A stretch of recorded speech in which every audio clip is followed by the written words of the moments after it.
Hello guys, welcome to Criminal Minds Unleashed. In America's heartland, where endless cornfields stretch toward the horizon and small towns still embody the essence of community trust, a single evening run would shatter not just a family's world, but an entire nation's sense of security. This is the story of Molly Tibbetts, a 20-year-old college student whose disappearance in the summer of 2018 would expose the fragile nature of safety in even the most seemingly secure places, and whose tragic fate would spark a nationwide conversation about who we are as a society and what we owe to one another. Brooklyn, Iowa, population 2,500, was the kind of place where time seemed to move a little slower, where neighbors knew not just each other's names, but their stories, their struggles, and their triumphs. It was here, on July 18, 2018, that Molly Tibbetts prepared for what should have been just another evening run. At 20 years old, Molly embodied the best of small-town America while dreaming of a bigger future. A psychology major at the University of Iowa, she spent her summer working at a local daycare center, her natural warmth and endless patience making her a favorite among both children and parents. Those who knew her described a young woman who lit up every room she entered, whose smile was infectious, and whose kindness knew no bounds. That evening, as the summer sun began its slow descent over the cornfields, Molly changed into her running clothes at her boyfriend Dalton's house. The couple had been together long enough that marriage seemed inevitable. In fact, Molly had confided in family members that she believed Dalton was planning to propose soon. Their relationship, like many young loves, had weathered its storms, including a brief indiscretion on Dalton's part that they had worked through together. Around 7:30 p.m., Molly set out on her familiar route along County Road 385. She was an experienced runner who knew these roads well, and the weather was perfect for an evening jog, warm but not hot, with just enough breeze to keep the mosquitoes at bay. She wore bright running shoes and carried her iPhone, staying in constant contact with Dalton through text messages, as she always did. The first sign that something was terribly wrong came not with a bang, but with silence. Molly's text to Dalton suddenly stopped. For a young woman who was always connected, always in touch, this silence spoke volumes. The next morning, when Dalton sent his usual "Good morning, beautiful" message with a kissing emoji, there was no response. No playful reply, no morning selfie, nothing but devastating silence. The initial hours of any missing persons investigation are crucial, and law enforcement knew it. Lead investigator Trent Villeda, a veteran detective who had seen his share of tragic cases, initially approached Molly's disappearance with the usual suspicions. Perhaps drugs were involved, or mental health issues had led to a voluntary disappearance. But as he began to dig into Molly's life, these theories quickly crumbled. "She doesn't fit our normal victim profile," Villeda would later recall, describing how the hairs on the back of his neck stood up as he realized this case was different. She was probably one of the nicest humans that anybody had ever met.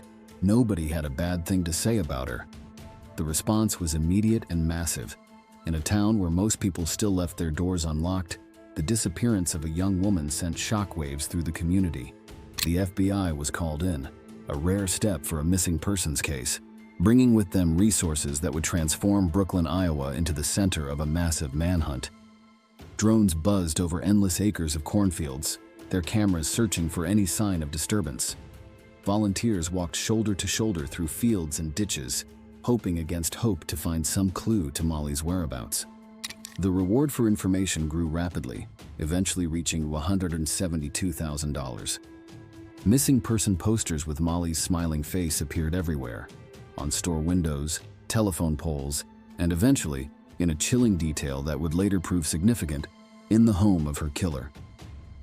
Dalton Jack, Molly's boyfriend, found himself under immediate scrutiny. He had been working construction in Dubuque, 2 hours away, but investigators knew that domestic relationships often held the key to solving such cases. Under questioning, Dalton's past indiscretions came to light, as did his history of anger issues as a teenager. But his alibi was solid. He had been on a construction crew fixing a bridge over the Mississippi River. Physically impossible for him to have been in Brooklyn at the time of Molly's disappearance. In an age of constant digital connection, Molly's iPhone would prove crucial to the investigation. Investigators realized that Molly never went anywhere without her phone, even on runs. After obtaining her password, they made a breakthrough. They could track her final movements. The data painted a clear but disturbing picture. Molly had been moving at jogging speed, less than 10 miles per hour, along her usual route. Then, at a specific point, the movement stopped briefly. What happened next sent chills through the investigation team. The phone began moving at approximately 60 miles per hour. Molly was in a vehicle. Meanwhile, old-fashioned police work was yielding results. Canvassing the area along County Road 385, investigators discovered a resident whose house was equipped with 4 security cameras. Reviewing hours of footage, they caught a glimpse that would break the case wide open. A figure matching Molly's description running past, followed by a black Chevy Malibu with distinctive chrome mirrors and non-factory door handles, circling the area repeatedly. In what seemed like an impossible stroke of luck, the very next day, an off-duty sheriff's deputy spotted the distinctive Malibu. Behind the wheel was Christian Bahena Rivera, an undocumented immigrant who worked at a local farm. What followed would be one of the most intense interrogations in Iowa law enforcement history. The interview room at the sheriff's office in Montezuma, Iowa, would become the stage for an 11-hour psychological battle. Rivera claimed to speak no English, forcing investigators to scramble to find a Spanish-speaking officer. They found Pamela Romero, a relatively new officer from the Iowa City Police Department. Despite her limited experience with major cases, Romero would prove crucial to cracking the case. The interrogation began around 6 p.m. For hours, Rivera maintained his innocence, claiming no knowledge of Molly or her disappearance. But when shown the security camera footage of his car following her, his story began to shift. In a detail that made investigators' blood run cold, he mentioned having Molly's missing persons poster in his house, what they recognized as a classic killer's trophy. As midnight approached, the interrogation reached a critical point.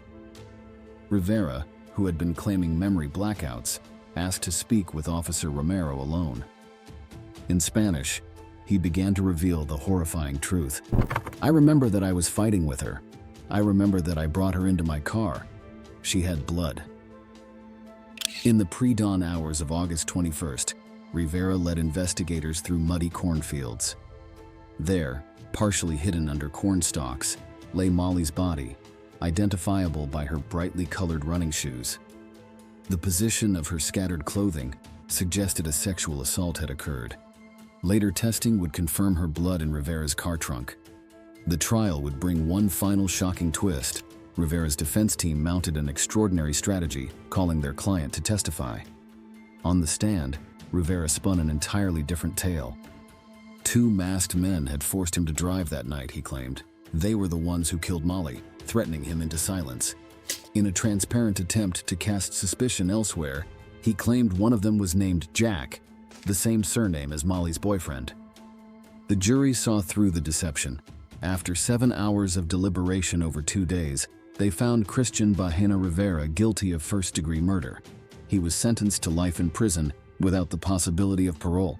Today, near the place where Molly was killed, a statue stands in her memory. It's surrounded by artwork created by children, the very people she had hoped to help in her career as a child psychologist. The artwork, with its bright colors and hopeful themes, serves as a poignant reminder of the future that was stolen from her.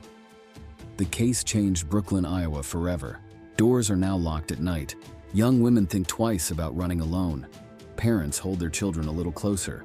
But it also showed how a community could unite in the face of tragedy, how modern technology and traditional police work could combine to bring justice, and how one young woman's life, though cut tragically short, could leave an enduring impact. Molly Tibbetts was more than a victim. She was a daughter, a girlfriend, a student, and a dreamer. Her story forces us to confront uncomfortable questions about safety in our communities, about trust, and about the balance between personal freedom and security. What can we learn from Molly's story that might help prevent such tragedies in the future? The answers to these questions may not be simple, but they are essential. Because somewhere, right now, another young woman is lacing up her running shoes, heading out for an evening jog, just like Molly did on that summer evening in 2018, and she deserves to come home safely.